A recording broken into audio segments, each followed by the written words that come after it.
This episode of Inside Golf Podcast is brought to you by Inside Sports Network.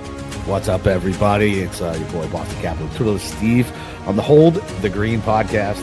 All right, we are live. Tapping birdie. All right, Carson Young is here. I bet Ludwig at 28. Let's go. I bet You him did at, too? I bet him at 25. Low sevens. I think there's some guys in here we like. Harris English at 7,300. I love Brian Harmon at 3.5% this week.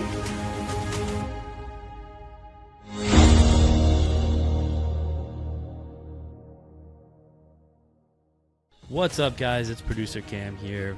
ISN is now partnered with Shorty's Golf. Shorty's Golf is designed to provide kids with the perfect introduction to the game of golf by offering high-quality clubs and equipment specifically tailored to their need.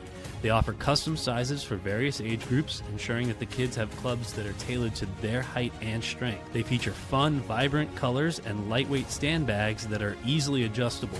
Each set features real stainless steel clubs, high-quality materials, and sturdy construction, making them long-lasting while providing a real golf experience. So go check them out, golfshorties.com. Use ISN15 at checkout for $15 off your purchase. All right, welcome in Inside Golf Podcast, Travelers Championship, betting and DFS preview. We will talk a little bit of Oakmont in there as well. I'm going to save the vast majority of my Oakmont takes for the podcast on Monday afternoon with RB, where we really dive in and recap the DFS slate because, man, oh man, it was a very interesting DFS slate with a lot of surprises for me. And we will cover all of that. I have tons of thoughts on what the right plays were at the top, what happened with Bryson this week, Rory this week, Scotty this week, Rom this week, who it looks like as things start to settle here on this Sunday morning, that Rom X was really the start that you wanted at the top. Or Scotty Rom, if you could jam it in. Rory Rom certainly didn't kill you. And the lineups that look like they're going to win all of the money at the end of the day, if I had to guess, are a Scotty start with all of the right plays at the bottom, or perhaps a Rom X start with all of the right plays at the bottom. Maybe a couple Rory X lineups get there as well. But the only guys it looks like that are going to end up finishing top 15 above $9,000 this week are John Rahm and Scotty Scheffler. I think Xander might end up backdooring a top 15 and Rory might end up backdooring a top 20, but we'll see how things shake out on this Sunday afternoon. I'm recording this at 11:30 a.m. Pacific time. I didn't get to watch a ton of Oakmont on Thursday and Friday. I was banking some very important relationship time before I go on a big golf trip to South Carolina next week and basically spend a lot of my July and August traveling to play great golf courses. So I didn't get to lock in to the US Open on Thursday and Friday the way that I normally would on a major, but I watched pretty much all of the golf on Saturday, and I'm going to end up watching pretty much all of the golf on Sunday as well. So to kind of recap Oakmont before we get into the Travelers, I want to run through kind of rapid fire because I want to spend the majority of this pod talking Travelers and trying to give the best Travelers course breakdown and information that I can, but we'll do rapid fire, 3 biggest Vic laps, 3 biggest mistakes and misses, and 3 biggest surprises. I think that's a good way to kind of crystallize my thoughts on Oakmont in a succinct way before really getting into the meat of the podcast, which will be breaking down TPC River Highlands and the Travelers Championship, a golf tournament I've had success at in the past. I think a lot of people have had success at in the past. I think the Travelers Championship this coming week will provide a leaderboard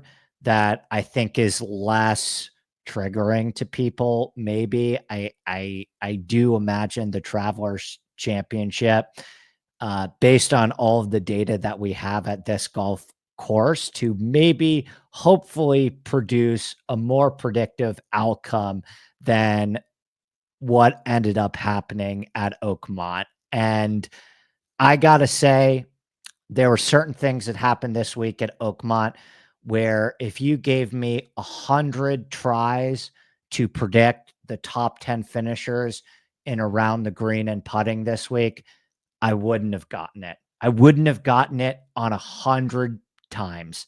And maybe that's my deficiency as a golf course handicapper. I'm totally happy to own that. But I also think it's just golf a lot of the time. And when you get a golf course that is so difficult like Oakmont, and this is one of the things I talked about quite a bit on the Sunday podcast, where that there's kind of a line of hard. And Oakmont still this week, Data Golf runs this. Um, Oakmont had a slope this week of 1.27. So even despite the fact that there were a lot of surprises at this leaderboard, the elite players this week still were able to separate based on their skill at a higher rate than the average PGA tournament. And I promise you, if Bryson brought this game to TPC Craig Ranch, if Tommy Fleetwood and Patrick Cantlay and Joaquin Neiman and all of these surprises that missed the cut above 9K, all of the guys that, significantly underwhelmed, your Ludwig's in there, your Colin Morikawa's was certainly a big disappointment for me, although he wasn't a guy that ended up killing your DFS lineups either. And I'm very happy. Ludwig Colin was a tough decision for me, and I'm happy that I ended up going Colin in that. But a lot of the outcomes that happened this week at Oakmont, I don't know if it's totally fair to blame it on this golf course. And I understand people are going to be upset that they didn't get the leaderboard that they wanted. I totally get that. But I got to be honest, it's not really the fault of the golf course. I mean, Oakmont historically has been a tremendous US Open venue. Truly. I mean, one of the greats across the history of golf, along with Shinnecock and Marion. I would put those three as my favorite three US Open venues. But when a golf course plays that hard with that thick rough and that undulating greens, you're going to have years where the best players, if they don't bring their A game, they're going to be caught sleeping. And there's plenty of years at the Masters. I mean, it has happened at the Masters so many times when you get such great, huge surprises at the top of that leaderboard. I mean, Justin Rose this year, who has been a terrible golfer for most of the year. I mean, truly a really bad, below average PGA Tour ball striker. That guy almost won the Masters this year. And I don't see a lot of people shitting on Augusta National because it produced a lot of surprises at that leaderboard as well. So for me personally, I understand that people wanted a better leaderboard at Oakmont, a more predictive, some would say, leaderboard at Oakmont. I get that as well. I think it's natural, gamblers and DFS players' behavior to shit on the golf course if the outcome of the tournament didn't play out to what they expected it was going to happen based on the guys they played in DFS and the guys that they bet. But I got to say, from what I watched at Oakmont this week, it's everything that I want in a US Open venue. And I think part of what makes the US Open so great is that it becomes so hard. The identity of this tournament is its challenge. It's really the 1 week out of the year where any player can go there and be completely embarrassed if they don't have their best stuff and completely exposed if they don't have their best stuff. And I think that's and you know what? Sometimes it's going to produce some names that you don't expect, but I think that's a phenomenal identity for the US Open to have. And I think Oakmont, for me personally, I understand if it's not your jam, passes that test with flying colors. I think this week at Oakmont, there were some absolutely tremendous risk reward golf holes that I personally loved watching. Garrett Morrison, actually from the Fried Egg, I want to shout him out because he wrote a great piece on the 7th hole. And if you look at the scatter plot of the 7th hole, this is a golf hole that really causes players to do different things off the tee and produces a lot of outcomes. And watching Oakmont this week, pretty much every single hole you could make a birdie on, but you could also make a double bogey on.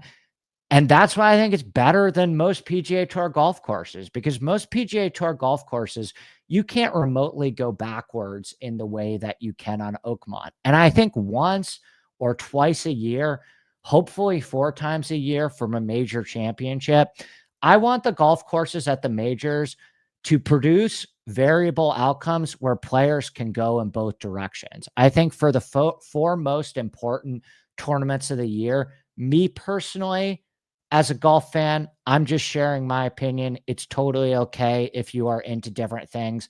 But what I personally love watching as a golf fan, outside of who I play in DFS and betting, but what I personally like watching as a golf fan is a golf tournament where I know that anything can happen on any hole.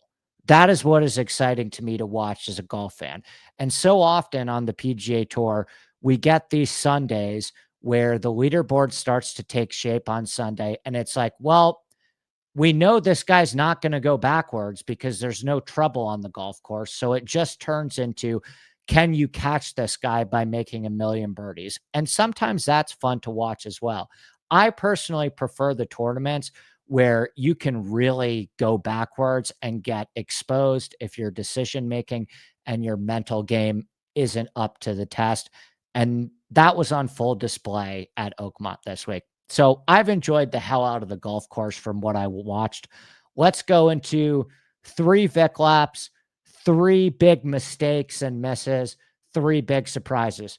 3 Vic laps. Let's start. Number 1, Lowry and Straka chalk. I avoided that like the plague. I warned people about it.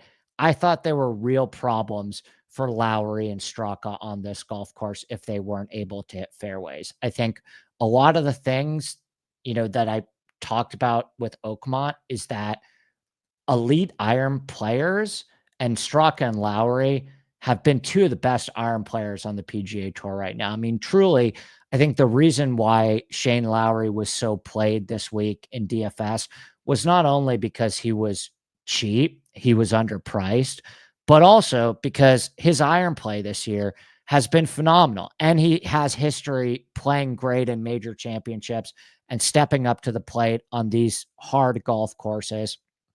But the problem with Shane Lowry and Sepp Straka, particularly Shane Lowry wasn't driving the ball great, and he drove the ball terribly at Oakmont, and he didn't have an opportunity at Oakmont to flex his muscles with his iron play, because if you're not hitting fairways at Oakmont, it's really hard to be a great iron player or have the opportunity to hit great iron shots because you're just praying to get the ball up out of the rough anywhere close to the green.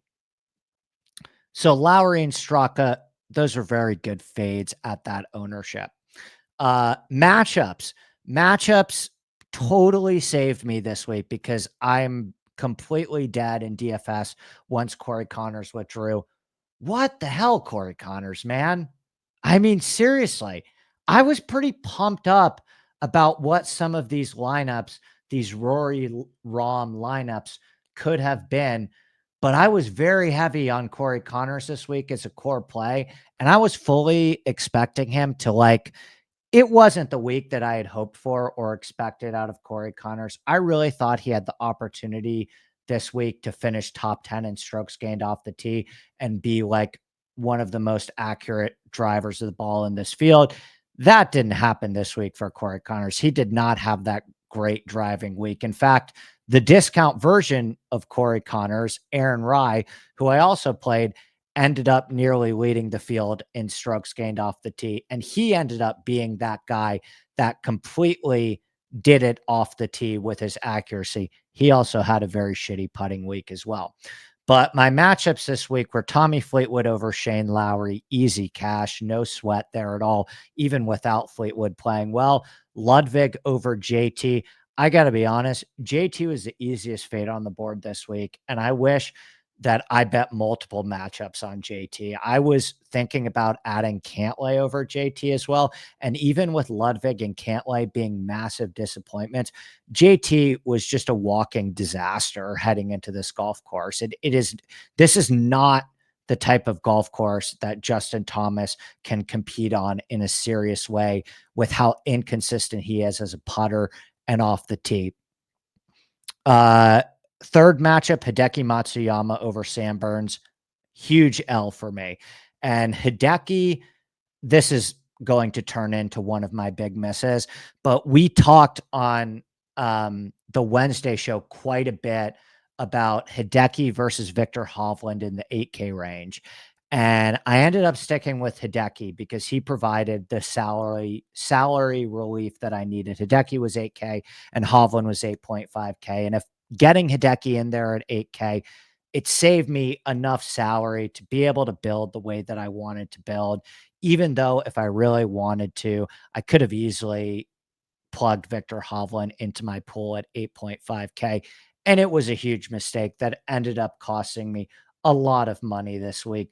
Hideki, I've tried him out in all three major championships this year, and he has not had it this year in majors. He was a disappointment at the Masters. He was a disappointment at the PGA Championship, and he's going to finish T40 this week, but not a great play.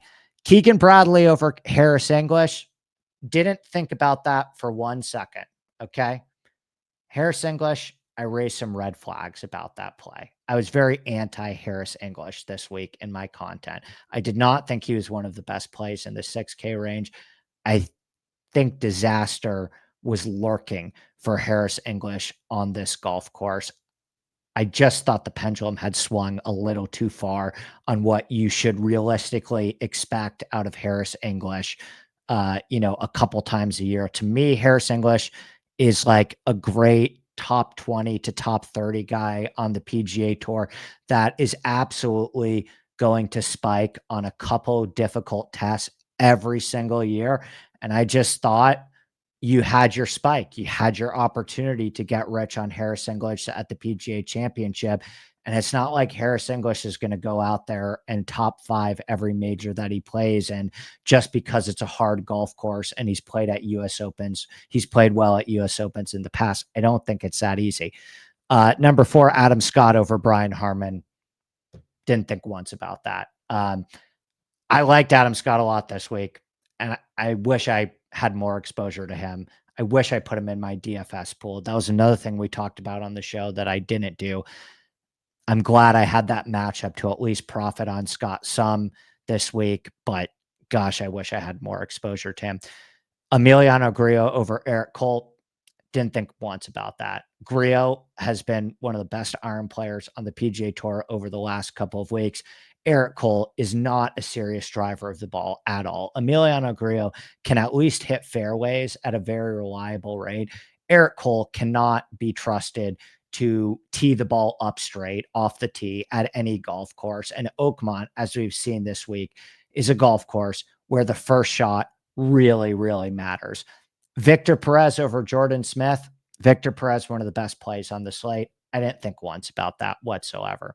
So the matchups continue to be a very strong point for me, where I probably most consistently have my biggest edges in those matchups. We're up about 18 units this year in the matchup market. Core. Okay. Final. Actually, I'm going to add one more Vic lap. Who cares? Core, Bobby Mack, Cameron Young, Victor Perez, Max Grazerman. Those 4 guys in the 6K range and the high 5K range, although Victor Perez, it looks like he's going to go a little bit backwards today. But Bobby Mack, Cameron Young, Max Grazerman, all those guys look like they're going to finish top 15, potentially even top 10. Bangers, just banger plays. Bobby Mack, Grazerman, Cam Young, really was all over those guys this week. So I did have that going for me. And then the golf course, the scoring average and the winning score. If the golf tournament was about predicting what the winning score is going to be and what the overall scoring average is going to be and how certain skills are going to be rewarded, I would be able to quit. If you could like really bet on that and make more money off of it than like just betting the winning score prop, if there was a way to bet the scoring average every single day and what skill sets make up the strokes gained pie, that is my biggest strength. And Oakmont, there were some very interesting outcomes at Oakmont, but at the end of the day, the winning score is going to be -3, maybe. I'm not sure how it's going to play out on Sunday. It did get some rain to make it a little bit softer, and I'm totally fine with that because the golf course has played about plus 4.5 on the first 2 days when it wasn't as soft. And then on Saturday and Sunday, once you got a lot of the deeply unserious qualifiers out of the mix, it's been at about plus 2.5. Overall, we're looking at a plus 0.35 scoring average, which is exactly what I expected. Okay, 3 biggest misses now, mistakes by me. Number 1, glaring lights, the huge one. I got to be honest, guys. I did not see a scenario where Bryson DeChambeau missed the cut this week. I really didn't, and I will own that. I will apologize to that, but you could have given me 100 chances to bet and handicap and play DFS in this golf tournament, and I would have played Bryson every single one of those times. I mean, the decision between Bryson and Rahm on my outright betting card, Rahm obviously would have been a better decision. They're both those bets are going to net $0 at the end of the day. So I don't really care about choosing to bet Bryson over Rahm. But in terms of DFS, I think the one thing that if there is a takeaway about Bryson is that the only guy in golf with a true trustable high floor, like, I mean, really high floor, like you can take it to the fucking grave that this guy is not going to miss a cut, is Scotty Scheffler. And Xander's kind of close. I think Xander's made like 60 cuts in a row, but the 2 highest floors in golf right now, it's Bryson and it's Xander. And I really didn't give Xander's floor enough credit this week. I should have absolutely diversified a little bit where, you know, instead of going so heavy on Bryson, Rahm, Rory, maybe find a way to get some X in there. Although it's not like X, if you won a lot of money this week, it's not because X what was awesome. It's because you avoided Bryson at the top and you chose the right guys at the bottom. And having the right guys at the bottom is going to define this tournament, right? Nobody is going to build a DFS lineup at the US Open where you start in the 8K range. People are just not going to do that. I've been playing and consuming DFS content for 5 years now. Rahm, Xander, and Scotty, the only guys over 9K to finish top 20 this week. That was what you had to do at the top, was play basically those 3 to 4 guys and start your lineups that way. And then hopefully have somebody like Victor Hovland at 8.5 and then choose the right guys in the 6K range and the low 7K range. But Bryson this week, he had a below average driving week for Bryson standards. Like, he didn't hit as many fairways as he needed to. And one of the reasons why I thought Bryson was going to win this golf tournament is because his accuracy statistics on LIV have been really, really good this year. like how Bryson has elevated himself from an elite driver of the ball to one of the very best drivers of the ball of the last 10 to 15 years is the fact that with his crank driver right now, Bryson has been hitting a lot of fairways on live, and at both major championships this year, he drove the ball amazingly at the Masters. And his accuracy at the Masters was quite solid. His accuracy at Quail Hollow was not great, and his accuracy at Oakmont this week was not what it needed to be either. But Bryson, this year on live, Bryson has gained strokes in accuracy off the tee in 9 out of his 11 starts. I mean, the only 2 starts where Bryson wasn't an above average driver in terms of accuracy was the PGA Championship and Live Virginia. And maybe I should have put more credence into the fact that at Live Virginia, he started to hit less fairways. Like, that's a miss for me. Is I could have and should have looked at his accuracy stats from Live Virginia and said to myself, okay, there's a couple chinks in this armor here. And maybe, I mean, Rahm was the more reliable guy off the tee this week when you combine distance and accuracy, but I knew that Rahm was a core play for me. And it was the worst putting performance that Bryson has had in years. Bryson has gained strokes putting in 6 out of his last 7 starts. He putted great at Quail Hollow. He putted great at the Masters, and he putted great when he won at Live Korea. He also putted great in Live Mexico City. And Bryson has this incredibly strong historical resume of putting amazing on difficult, fast, northeastern bent grass greens. I mean, obviously we talk about winged foot, but he's also done it so many times on bent grass in the Northeast, at Plainfield, at Muirfield Village. I mean, this is a guy that I thought I could count on to have a good performance on these greens, and he just didn't make a single thing in the world. And then Cantlay is just a fucking asshole. He's such an asshole. And again, I in that range, the other guys that I would have gone, I mean, I played in the 9K range, I played Cantlay and Colin, and those were better plays than Ludwig and JT. So I suppose I shouldn't be too hard on myself for Cantlay, but I thought Cantlay had a real opportunity to contend this week. And I think Cantlay, that's the problem, is that what I see on paper, I think Cantlay has a great opportunity to play well every single week, and he just doesn't fucking do it enough. And to miss the cut, I'm not as mad, because when Corey Connors withdrew, it's like, okay, I'm not going to win money in DFS, whatever.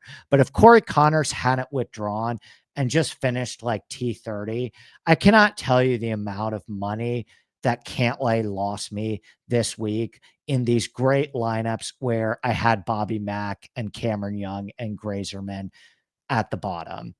And Cantlay just a big miscut there with Rory and Rahm and Colin, and Cantlay and Fleetwood. That's my next guy.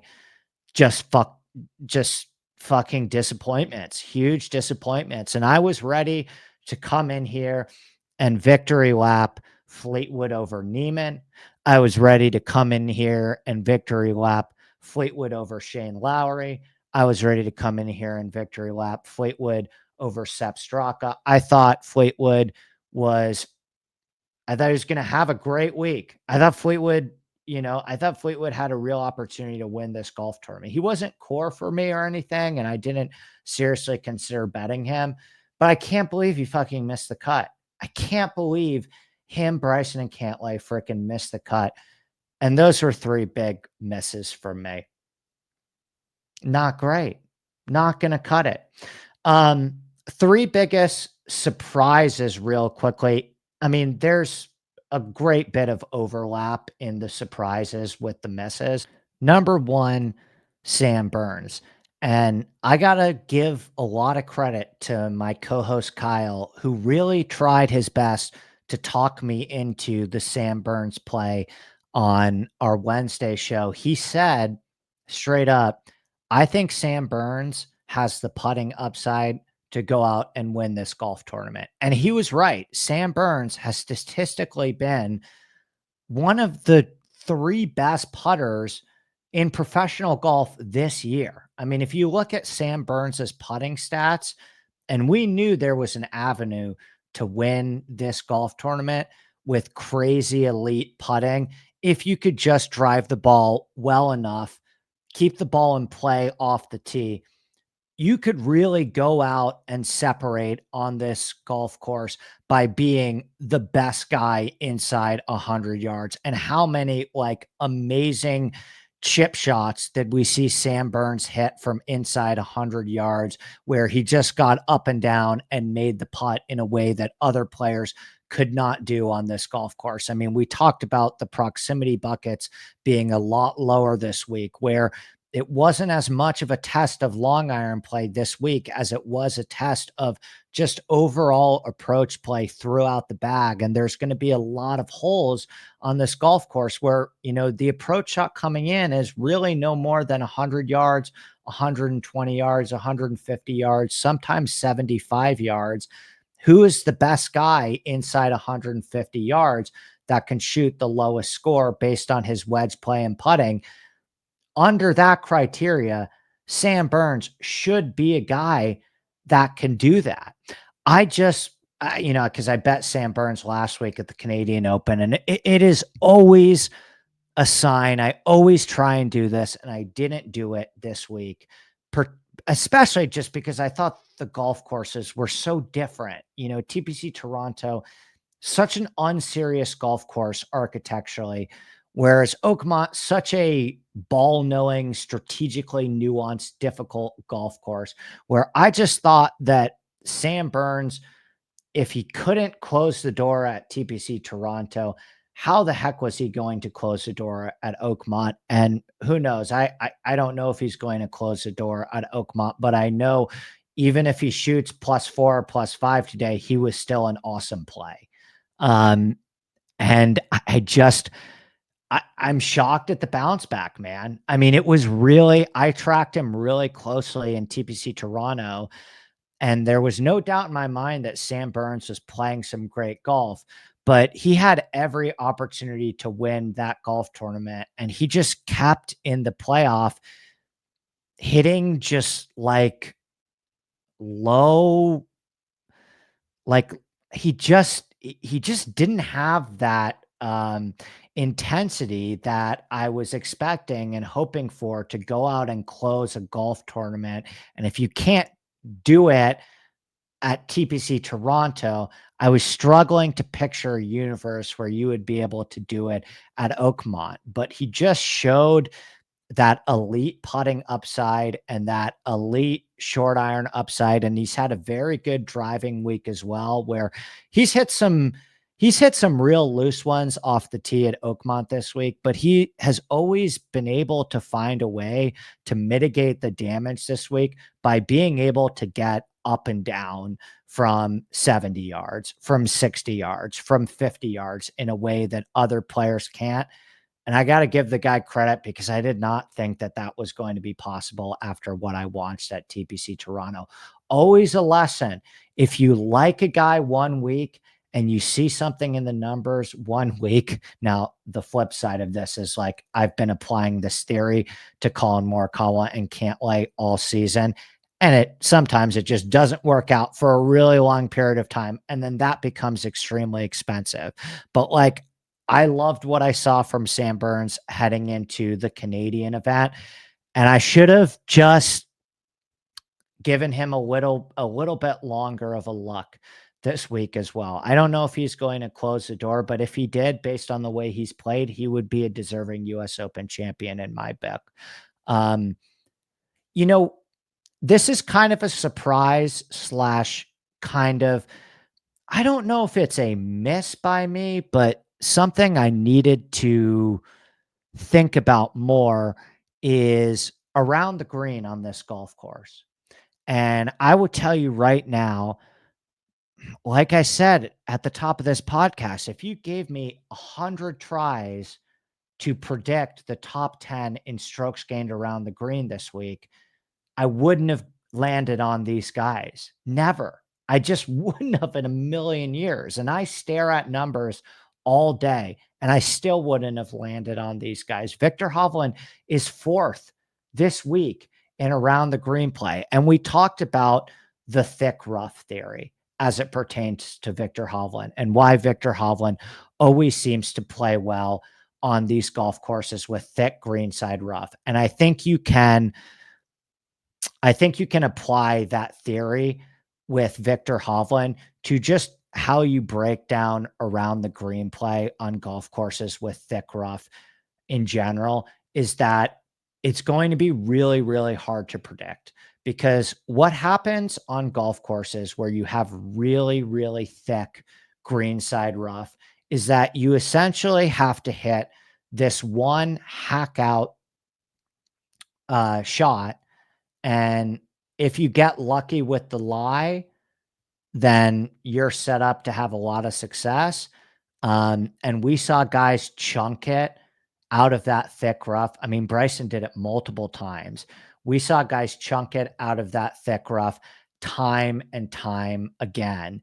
And so when you get onto these golf courses with thick rough around the greens, it's not that around the green play doesn't matter. It does, tremendously at Oakmont. Whoever does that the best at Oakmont, whoever has the best around the green play at Oakmont is really important. The problem is there's no way to predict that. There's no way to predict who's going to gain strokes around the green on courses with thick rough. I could try to do it 100 times and I still don't know if I'd get it right. And it was a little bit like that on the greens as well. I thought that putting would be a little bit more predictive on Oakmont, because there are just some bad putters on this golf course that are going to get killed if they don't have great lag putting skill and distance control. But you look at the top 10 players this week in strokes gained putting, Matt Fitzpatrick, Thorbjorn Olesen, JJ Spawn, Cameron Young, Thirsty Lawrence, Nick Taylor, Andrew Novak, Ryan Fox, Bob McIntyre. Bob McIntyre we certainly got. I thought Bob Mack had a lot of putting upside, and I played Matt Fitzpatrick as well. I thought he had a lot of putting upside, but predicting the guys that were going to putt well on these greens this week, gosh, you could have given me a million tries to do it, and I still don't think I'd get it right. So that's what I got on Oakmont in general. I've loved the golf course. I love it as a US Open venue. It's everything I want personally in a US Open venue. I love how easy it is for players to implode and go backwards. I love the fact that it is giving players fits. I mean, we have seen fits out of great players this week that just have not had the mental fortitude to be an adult human being on this golf course. And I think that's fun to watch one time a year. Rory hasn't really acted like an adult on this golf course, and he still finished top 20. That's interesting. Like, that's good material for me to sink my teeth into. I enjoy watching that. I don't enjoy Wyndham Clark destroying the fucking 100-year-old locker room at Oakmont, but that's what's going to happen when the golf course is that hard. And I think that's what US Open should continue to be striving to be. Okay, that's enough on Oakmont for me. Let's talk about TPC River Highlands, a golf course very, very different to Oakmont, that we have a lot of data on. We had Scotty Scheffler win here at 22 under par. Keegan Bradley the prior year went at 23 under par. Then you have Xander, Harris English, Dustin Johnson in 2020. It's in Cromwell, Connecticut. I was just in Northwest Connecticut last weekend. Shout out my boarding school that I went to, Hotchkiss. I've never been to TPC River Highlands. I've never played the golf course. I know it's a great event, though. However, if you're in the Northeast, like I have so many of my friends that go down to TPC River Highlands to watch. I'm going to be in South Carolina for this week, but if you're in the New York tri-state area, I would encourage you to go watch that event. You're going to get to see some of the best players in the world making a lot of birdies on a fun golf course that has what I would say significant and severe limitations as a test of pro golf in 2025. And we will talk about the changes that the PGA Tour have made to TPC River Highlands ahead of last year's tournament to create more of a test. And in one of the bigger self-owns in PGA Tour history, which is saying quite a bit, not only did the changes not make the golf course more difficult, they made the golf course easier. Now, I don't think that was all the fault of the changes. I don't think in a vacuum on paper, these changes demonstrably made the golf course that much easier of a golf course, but they did not accomplish the goal of making it significantly harder if you got soft conditions. And last year, we got soft conditions. I mean, this time of year in the Northeast, you're going to get some rain showers. It's just a part of the weather in the Northeast this time of year. I've spent, long periods of my life living in Connecticut at this time of year in the Northeast, and it rains all the time. And it rained last year leading up to the tournament. The golf course was soft, and we got actually its lowest scoring average over the last 10 years. Okay. After the PGA Tour had sunk $20 million into this renovation to make the golf course play harder and account for the times that you got softer conditions. Now, this year, I'm looking at the weather forecast right now for Cromwell, Connecticut. It looks like there's not going to be a ton of rain tournament week. Sunday, today, no rain. Monday, no rain. Tuesday, a little bit of rain. Wednesday, a little bit of rain as well. And then in tournament week, it actually looks like it's going to be quite windy and not a lot of rain either. So I do think that the scoring average this year is going to regress back to minus 1.8, minus 1.4, maybe. When Keegan Bradley won in 2023, the scoring average was minus 1.8. I think that's a very good reference point. When Dustin Johnson won in 2020, the scoring average was minus 1.43. I think that's a very good reference point. 2022 and 2021, it played to a scoring average of around 0.5 strokes under par.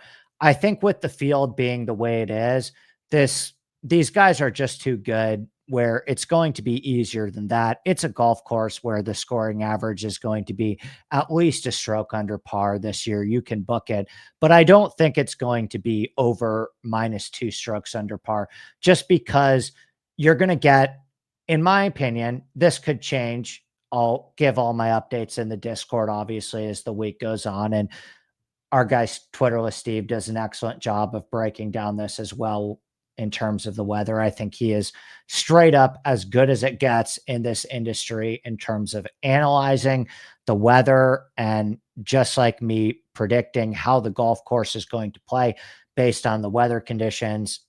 That's what we do best at ISN.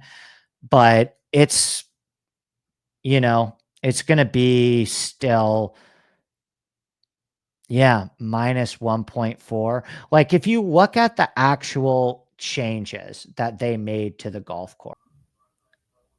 So Gary Young, who is the senior vice president of rules and competitions on the PGA Tour, he was quoted about these changes to TPC River Highlands.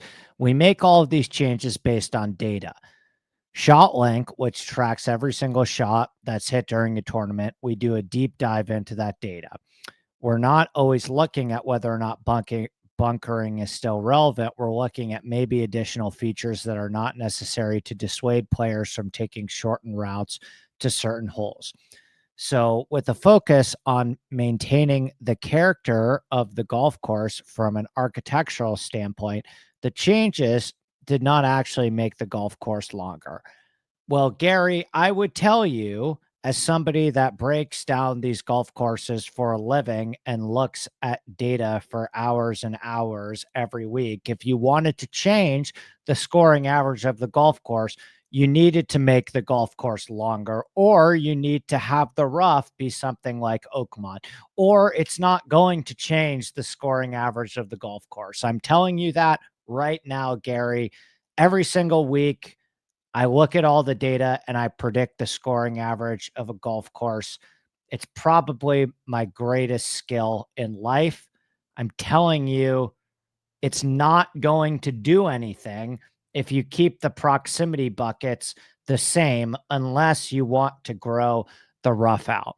So, like I said, not a single yard to this 6,852 yard golf course was added in this renovation. They still spent tons of money, millions of dollars, and with wet conditions, they recorded the lowest scoring average in tournament history after sinking millions of dollars into an effort to make the golf course, quote unquote, more difficult. Great job, PGA Tour. Okay. So, anyway, I mean, it ranked as the 13th easiest golf course on the PGA Tour last year. Again, looking at the weather forecast, I think it's going to regress a little bit in terms of scoring average and play between 1.4 and 1.8. But if we look at what really matters at this golf course, what you need at TPC River Highlands, what we should be focusing on this week, we are back to an accuracy off the tee, wedges, and putting golf course. Kind of similar to Colonial, but easier than Colonial. Very similar to Harbor Town, for example. Harbor Town, another Pete Dye golf course that tests accuracy off the tee, but it's mainly about wedges and putting. And TPC River Highlands is the same thing. If I was ranking the most important aspects of TPC River Highlands, I would rank number 1 wedge play, number 2 putting, number 3 accuracy off the tee. Those are the 3 things that you really want to be good at TPC River Highlands. The rough is just thick enough that there is enough of a missed fairway penalty where it's not just bomb driver on every single hole. And over the last 5 years, if you compare distance and accuracy off the tee head to head, accuracy has been more predictive at this golf tournament by a very healthy margin. Like if you look at Tom Kim and Scotty Scheffler last year, both of those guys finished top 5 in accuracy and outside the top 35 in distance. This is not a week like Oakmont where I'm factoring in distance at all off the tee. In fact, it's comfortably a less than driver golf course. The driver percentage rate is about 60%. It went down a touch to 59% after its average is 64%. So maybe there's one hole on the golf course at TPC River Highlands where the changes dissuaded a player from hitting driver. But at the end of the day, the winner of the Travelers Championship, as we have seen so often with, guys like Brian Harman and Russell Henley and Harris English and Cramper Hickok and JT Poston playing well at this golf tournament year after year. This is a wedges and putting golf course, and the most similar comp to it, the golf course that I think you want to be looking at more than any other golf course on the PGA Tour, is TPC Deer Run, because TPC Deer Run is another golf course that is kind of a less than driver golf course. You don't need to bomb driver. It doesn't really give you a massive benefit for mashing driver on every single hole because the shorter players are able to still hit, short to middle irons, whether they're playing for the rough or the fairway. And the missed fairway penalty is just enough, and the fairways are just wide enough where you can really gain an advantage at this golf course. You have an ability to gain an advantage at this golf course, like we saw with Tom Kim and Scotty Scheffler, by being a guy that is always playing from the fairway, because there's going to be players on this golf course that are not playing from the fairway, and you can still win that way at TPC River Highlands. We've seen guys like DJ do that before, and Rory McIlroy always plays well at this golf course without hitting a bunch of fairways. So, you kind of can bomb and gouge it to a certain extent, but it's 100% a golf course where you want to be playing from the fairway. And TPC Deer Run has the exact same agronomy. It has very similar proximity buckets. The leaderboards usually accentuate the same skills, which is wedge play, accuracy, and putting, which generally identifies the best players. Like I said, there's a ton of leaderboard crossover. And I think the places that you really want to look at here above all else are the golf courses that are very short, test accuracy over distance, and really come down to wedges and putting. So there are 6 golf courses on the PGA Tour, in my opinion, that really fall into this bucket. And I'll give the players that have been the best at these golf courses. But Sedgefield, it's another shorter golf course that emphasizes accuracy off the tee and short to middle iron play. The main difference is the Bermuda agronomy, but both these golf courses require very similar skill set. TPC Potomac, very, very good comp course. It's definitely a bit more challenging than TPC River Highlands, but both the golf courses feature similar agronomy, softer conditions, and they emphasize accuracy off the tee and short to middle iron play. Both very short northeastern courses with lush rough and similar aesthetics. And then Pete Dye, right? The Pete Dye architecture that you see at Harbor Town and TPC Sawgrass is quite similar here. Those are southeastern golf courses with overseeded Bermuda agronomy. This is a northeastern golf course with, a little more Kentucky bluegrass and bentgrass agronomy, but the architecture is basically the same, right? Pete Dye has his style, and he generally provides kind of small, tilted, but not heavily undulated greens. These are some very, very easy putting surfaces to putt on. Like, they do not feature anything like the slope and undulation that you see at Oakmont. So maybe that makes putting a little bit more predictive. But at the end of the day, the guy that, either spikes with his approach or with his putter, and you're going to have the best opportunity to do that if you hit fairways, is going to be the winner of this golf tournament. So let's break down the top 20 in the field. Like I said, I'm a little behind on my early leans for 2 reasons. I was out of commission on Thursday or Friday and Saturday. To be honest with you, I was out of commission on Saturday, and I want to see how the leaderboard finally shakes out at Oakmont. So, I can give you some basic early leans based on, the model and what I think has been going on at Oakmont. But, stay tuned in the Discord. The Discord is really where you want to be to get those bets when the odds drop on DraftKings tonight, and we will certainly be making some of those bets. Number 1, Scotty Scheffler. Not a shock. Is this the best golf course on tour for Scotty Scheffler? No. Is it a bad golf course for Scotty Scheffler? Also no. I mean, it's about as good of a golf course for Scotty Scheffler as Harbor Town is. It doesn't test accuracy in the way that TPC Sawgrass does. It doesn't have that type of missed fairway penalty, but any golf course where accuracy is a benefit over distance, and you can spike on approach, and you can certainly spike on approach at TPC River Highlands, that's going to be a golf course that Scotty Scheffler can easily separate and win at. So again, listen, here's the thing about Scotty Scheffler in DFS in 2025. And if you don't understand this, then that's fine too, but I disagree with you. Every single week in PGA DFS, the question of whether or not to play Scotty Scheffler should be dependent on 3 things. Okay. And it should be a conversation and a question every single week. If your mindset is just jam in Scotty Scheffler at whatever price and ownership every single week, I think you're doing the people that you are providing content for a disservice. The Scotty Scheffler conversation this week, because he's not going to win every single tournament like we've seen this week at the US Open. And trust me, I'm not doing anything close to victory lapping, not playing Scotty Scheffler this week in DFS just because he didn't win. To be honest with you, if you gave me a do-over on this week, I would have played Scotty Scheffler. Of course, I would have played him over Bryson DeChambeau, who missed the cut, right?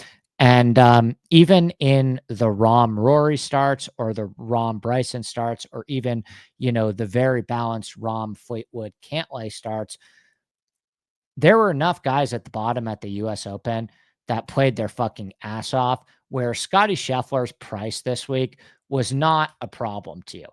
But that's also not going to happen every single week, right? And every single week, his price, his ownership, and the golf course changes, right? There's some weeks where Scotty Scheffler, and it's also, to be honest with you, to be totally fair, it's about the players around him too. Okay. So every week when you're thinking about playing or fading Scotty Scheffler, the question that you should be asking yourself is, do the players around him give me an opportunity to build better DFS lineups? And there's been some times this year where I did this at the Memorial and was wrong. There's been some times this year where I faded Scotty Scheffler because I've said, I think based on the price and ownership, I have the ability to build better lineups without Scotty Scheffler this week. And I was wrong about that at the Memorial. But if you played Scotty Scheffler this week or you didn't play Scotty Scheffler this week at the US Open, Scotty Scheffler didn't define your US Open, okay?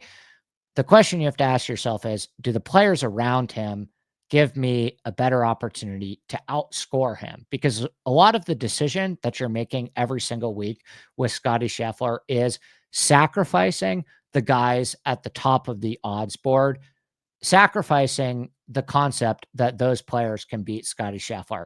And to be fair and to be honest, playing Scotty Scheffler most of the time, I think, has been the better call, because the players around him at the top of the odds board haven't been good enough to justify not playing Scotty Scheffler. And there's been enough jabronis at the bottom this year at PGA and PGA DFS winning that a lot of the time you can play Scotty Scheffler at whatever his price is, and you're still going to have enough opportunity to nail the bottom of the board. And whether Scotty Scheffler at 40% owned finishes T9 or wins the golf tournament doesn't even end up mattering, because the guys around Scotty Scheffler aren't even putting you in a better position to win. So anyway, let's take a very, very, very quick break. And then I'll run through the top 20 real quick, and then we'll get out of here and watch the US Open. Okay, so number one, Scotty Scheffler. Number two, Patrick Cantlay. What an asshole. What an asshole. I don't know what to do here either. He's number two. I get it. He's played amazing at TPC River Highlands. He's probably going to finish T9 or something. Flop lag. I think he's going to play well at the US Open, and he doesn't play well at the US Open, and then he wins the Travelers the next week, right when I hop off. Okay, wonderful. I don't know what to do with Cantlay anymore. He's a real scumbag. Number three, Colin Morikawa. Again, another one of my biggest disappointments this week at the US Open. I don't know if you could call him a huge disappointment, considering that a lot of players priced around him played worse than him. Like, a big decision this week in terms of pricing was Colin Morikawa or Ludwig.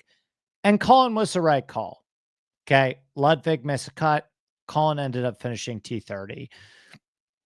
But Colin had unbelievable ball striking numbers again, and just was completely gutless, dickless on the greens. He had one of his worst putting performances of his entire career this week at Oakmont. And I thought particularly on Saturday was one of the most Dickless Colin Morikawa rounds in recent memory. And that's saying a lot because he's had quite a few of them this year. But on Saturday, Colin Morikawa was sitting at 4 over heading into the weekend, in great position to like shoot even par or 1 or 2 under par and have a real chance to go win this golf tournament on Sunday. How many more opportunities are you going to get a week where Scotty Scheffler doesn't have his best stuff, John Rahm doesn't have his best stuff, Bryson DeChambeau doesn't have his best stuff, and Rory certainly doesn't have his best stuff, and Xander certainly doesn't have his best stuff either. Okay, Xander's still coming back and not quite the best version of Xander Schauffele yet. All of the players that are better at golf than Colin Morikawa are not operating at their fullest capacity this week at Oakmont. And what does Colin Morikawa do? He goes out and shoots 4 over par to finish at 8 over par and have no chance to win the golf tournament heading into Sunday. He played okay on Sunday and is going to finish T27. Whoop-de-doo. Congratulations, Colin Morikawa. What an awful disappointment he has been this season. And I only say that because my expectations are high for a player that won 2 major championships before he turned 25 years old and has complete mastery over what is generally, on most weeks, the greatest skill in golf, which is iron play. Okay, so once again, we go to a golf course that accentuates great middle to short iron play. That's a wonderful setup for Colin Morikawa, particularly the ones that emphasize accuracy over distance off the tee. That's why I bet Colin Morikawa this year at Harbour Town. And what did Colin Morikawa do this year at Harbour Town? He finished T54. And Colin Morikawa has a real floor. I just want to say that. But is TPC River Highlands on paper a great golf course for Colin Morikawa? Of course it is. It's one of the best golf courses you can find for Colin Morikawa on paper. But I don't know if he's going to decide to be a serious adult this week at TPC River Highlands. I really don't. And it's a big investment because they don't, I mean, I guess they dropped their price this week on him at Oakmont, but I don't know what Colin Morikawa is going to be to win the golf tournament at TPC River Highlands. Will he be 20-1? I certainly hope so. Colin Morikawa shouldn't have anything close to a 20 next to his name in a golf tournament when Scotty Scheffler is playing in. Colin Morikawa has not shown over the course of 4 rounds that he can beat Scotty Scheffler in a golf tournament at a consistent rate in 2+ years. That's beyond a reasonable sample size. That's a fact of life.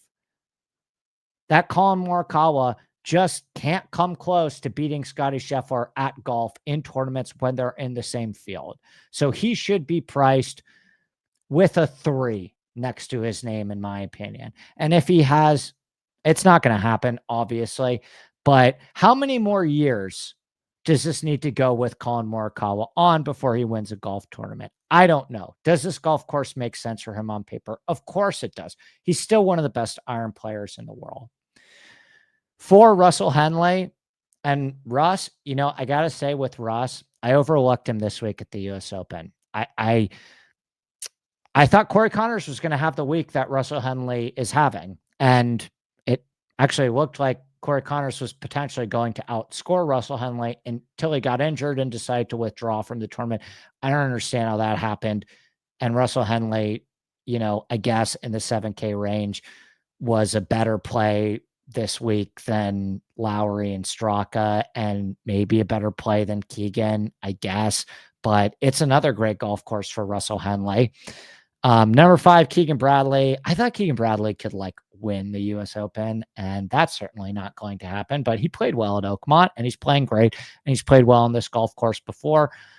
Number 6, Rory McIlroy.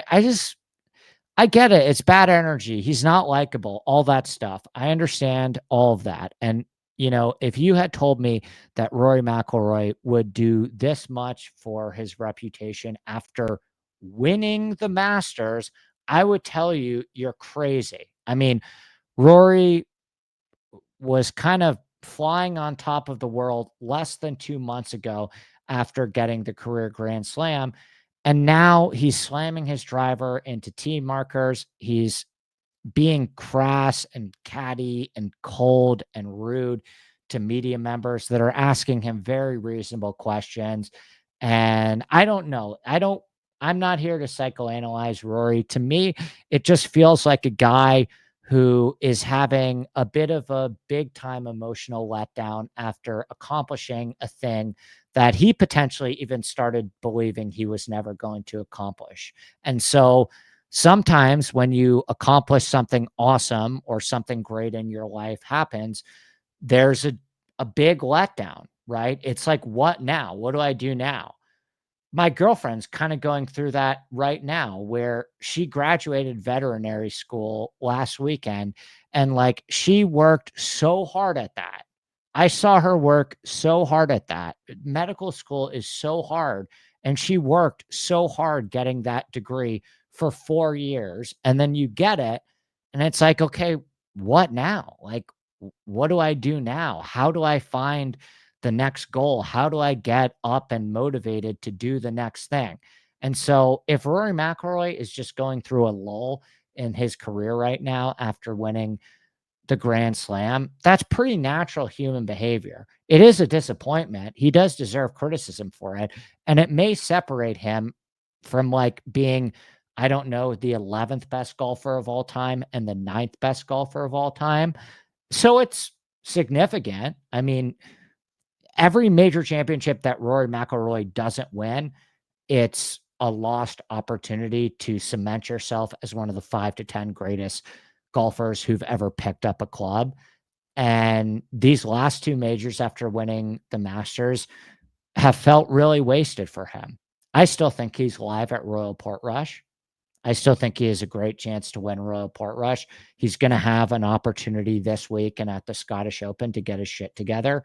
I'm not going to bet him this week at the Travelers. I can tell you that. And he's not as okay. I'll say this about Rory too.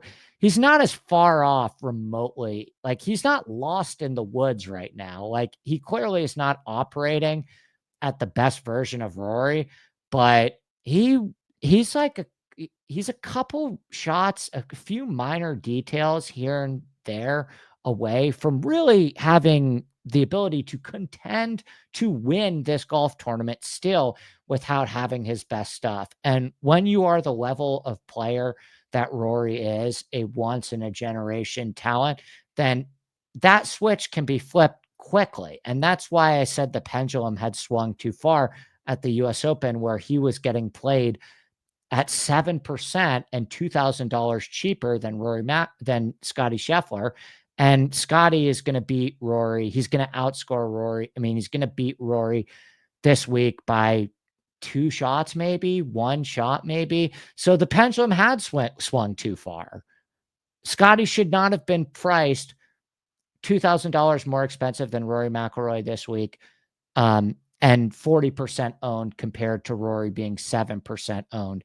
That's like almost 6 times more likely that Scotty is to win than Rory. And that was never the case at this US Open at Oakmont. And it's not going to be the case at the next major either. And it's not the case at TPC River Highlands either. So maybe there's some opportunity on Rory this week. It doesn't seem like you're getting peak Rory, but I don't think he's like lost in the woods right now. I don't think we're far away from potentially seeing some phenomenal golf from Rory in the next couple of months. It may not happen this year in 2025. He may just waste it. He's done that before. But he's not, this isn't like doom and gloom for Rory or Rory fans. I don't, if you're Rory McIlroy from a swing perspective, you don't need to reinvent the wheel. The swing is never the problem with Rory McIlroy. It's always the mental side of the game, right? And he can be his own worst enemy in that sometimes. And he also can have a tremendously tough mental game. That's what's made him the best tough course player outside of Scotty Scheffler and Brooks Koepka of the last 10 to 15 years. Okay. Like he's going to finish T20 this week at Oakmont playing like shit. And there's very few people in golf history that can do something like that on a consistent basis. I don't think he's going to win the Traveler. So I'll be honest about that. Justin Thomas, we're back on a Justin Thomas golf course. He's viable. Good flop lag opportunity for JT. Corey Connors at number 8. I don't know, guys. I don't know why he withdrew. I mean, he didn't have the week I was expecting at Oakmont. That's certainly for sure. But it could very well be a Sam Burns this week where he lets a lot of people down. And then the pendulum swings too far, and Corey Connors is viable once again to win at a golf course like TPC River Highlands. It's certainly a good golf course for a skill set. 9, Daniel Berger. I may bet Daniel Berger. I think it's a phenomenal golf course for Daniel Berger, and I do think he is going to win in 2025. And then we'll run through these quickly. Fleetwood, Xander, Rye, Lowry, Straka, Harmon, Hideki, Hovland, Aberg, Sungjae, Siwoo Kim. So early leans wise, I think Berger and Collin make a ton of sense for me. I don't mind JT and I don't mind Connors, but those would kind of be the guys. Once you get past Scheffler, and it might be a week to think about, is it that Scotty could just win after not winning the US Open? Every 2 or 3 times when Scotty doesn't win, it suddenly feels like Scotty's due to win again. But I don't know if I will be firing up the plus 250 Scotty Scheffler this week. I will probably find a bunch of no good losers again, like I normally do to bet that involves like Daniel Berger, Colin Morikawa, maybe Justin Thomas or Corey Connors. That's it for me. Best of luck with your bets at the US Open. I think it's going to be a great afternoon of golf. I hope it's going to be a great afternoon of golf. I hope the story is not just people ejecting left and right and some guy who just makes the least mistake is the last man standing. But I'm hoping for some marvelous ejections this week and also some great play and somebody to go out and win the golf tournament. Somebody shoot like 3 or 4 under today and have it be an iconic US Open round and go out and win. That's certainly what I'm hoping for. I think we'll get a little bit of both.